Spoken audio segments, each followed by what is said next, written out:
Welcome to Penrose Learning, where we make understanding easy. You start by preparing the headset and your PC. This saves time. Enable developer mode in the Meta app, then pair the Quest 3 to the same Wi-Fi as your computer, or use a USB cable if you prefer. Install ADB tools and necessary drivers on your PC so commands work immediately. Once done, move the CX APK into an easy folder and make sure you have a confirmed ADB connection. This step prevents interruptions later when you push the app. Next, sideload CX File Explorer by running a db install r //cx. App.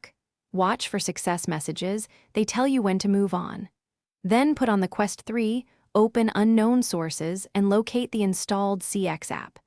You must grant storage and file access when CX first runs, so accept prompts. This allows file browsing. Make sure to adjust the app's file associations in Settings if you want CX to open save downloads or USB storage automatically. To finish, test CX by transferring a small file.